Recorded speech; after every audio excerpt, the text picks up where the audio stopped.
I have a real estate company with about 10,000 apartments, and we have a saying, do what the Fed does. So I'm going to show you how I use the Federal Reserve to build massive amounts of wealth. So the first thing is you need to understand why. Why is it that I would want to go into massive debt? And it's as simple as going to usdebtclock.org, which you can do right now. But what I really want you to focus on is everything is income minus expenses minus debt equals cash flow. Well, the U.S. clearly doesn't follow this model, and I'll show you why. Number one, this green category here, this is all the U.S. federal tax revenue. So this is the money, just like you might have coming in from a paycheck or a business has coming in from rents or whatever it is, but this is the U.S. tax revenue. This is the money it has coming in, and it clearly cannot cover as expenses, as we all know. But what I really want you to focus on is the first thing here, which is the U.S. national debt, which gets talked about a lot. The first thing I want you to do is take a look at the U.S. national debt, which is here, which is over $35 trillion. So what does that mean to you? What it means is that if you have a family of four, you can clearly see that this is about $104,000 per citizen.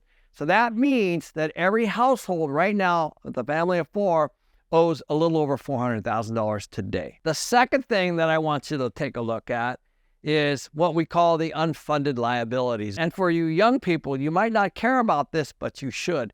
This is money that the U.S. owes to people that are living in the United States today. The first one, of course, is Social Security. Then you got Medicare, and you got a whole big category called unfunded liabilities that are lots of different things. But you can see that it's right around $650,000 per citizen. So what that means is the same family of four, that's about $2.5 million of unfunded liabilities that's owed to future generations, plus the $400,000 that's owed because of the national debt. That means each family of four, each household is close to about $3 million in debt based on somebody else. This is not going away. It's only getting larger and larger as time goes on. And there's only a few options that the government has. Of course, we all know number three, which is money creation. And as you can see here, this is where the Treasury dollars and the M2 and all that kind of stuff, and a lot of people focus here, and that's fine.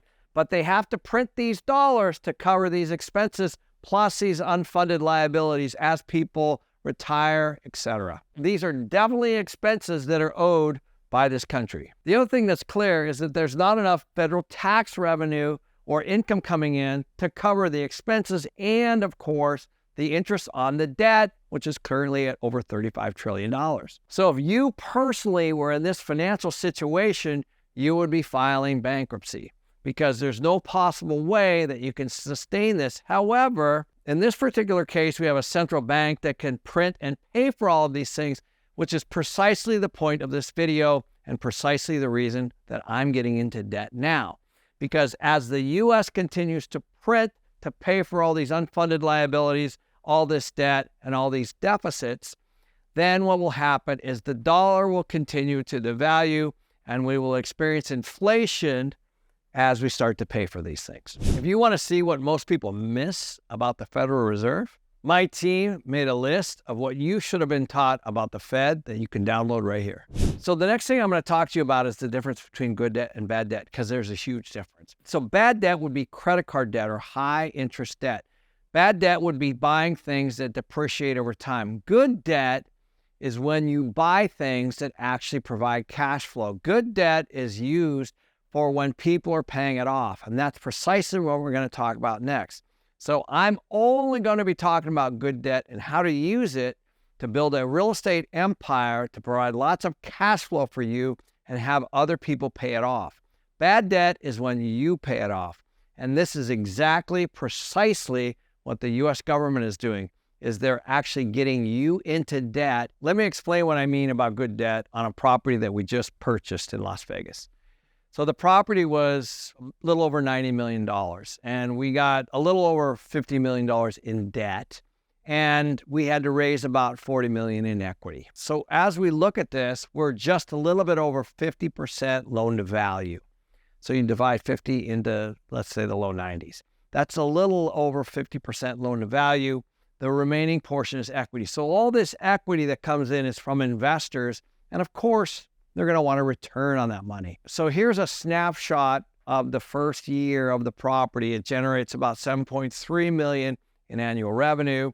The expenses are about 2.8, and the debt is around $3 million based on the interest rate at the time, based on the $50 million of debt. This produces about a $1.5 million cash flow. Here's the interesting piece.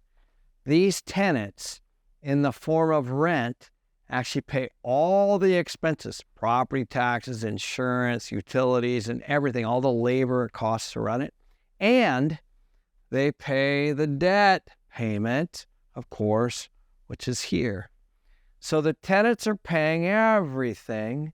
And then if I run it well, I'm also getting cash flow, which is what the investor looks for. So when you look at the cash flow, it's going to grow over time. It's projected to grow over $2 million after several years. But in year one, that the tenants pay off the debt, which actually increases your equity. The tenants pay off all the expenses, and the tenants provide you cash flow if it's managed well. And the people that invested with us get cash flow, and they help pay down the debt over time. So they're growing the equity there, and they're getting a return on their original investment. This is how you buy assets using good debt, because it's all covered by income. So in the case of the United States, they have their tax revenue, but their expenses and their debt is higher, so they don't have the cash flow. So therefore, the United States has to print. And when they print, they devalue the dollar. So because the U.S. has to print, this is called inflation-induced debt destruction. Because if you have fixed rate debt, in other words, my debt is not going to change because it's fixed. It's at 50, but as they continue to print dollars, it's actually going to make this debt less because you're going to pay it off in devalued dollars in the future. Because of the unfunded liabilities and the debt that we just showed you, because of all that debt, they have to print. They are not in a positive cash flow situation, so they have to print, which is only going to devalue debt. And do you know what makes debt less expensive? Inflation. Inflation devalues debt. This is precisely what happened after they funded wars and all kinds of things. As there's more and more money entering the system, it's going to devalue the dollars. There's going to be more to pay off these old debts. As the Fed continues to print, it's going to continue to drive inflation prices up. If you have a $50 million in debt and your asset price goes up because of the way they have to print, and this doesn't change at all, you're still going to pay off $50 million at some point, but your asset prices are going to go up because of the fact that they have to print. That is the entire reason that I'm getting into debt right now, but it's fixed rate debt. So this is the model that we've been using for 30 years. So we bought plenty of properties 10 and 15 years ago. We did this exact same thing. We had fixed rate debt, and this $90 million, although it seems like a lot of money today, in 10 years, it's going to seem like nothing. The $50 million we have on this property is going to be the same $50 million.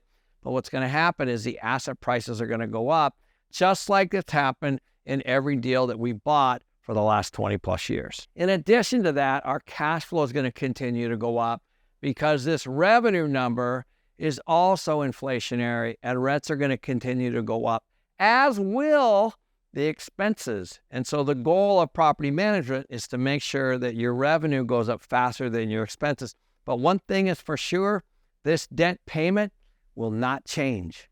So rents will go up, expenses will go up a little bit, the asset price will go up, the debt will stay the same, and therefore their equity will go up to $50, $60, $70 million based on this asset price going up. So that is why precisely we continue to get into debt. The Federal Reserve just cut interest rates, and there's a lot that's going to change.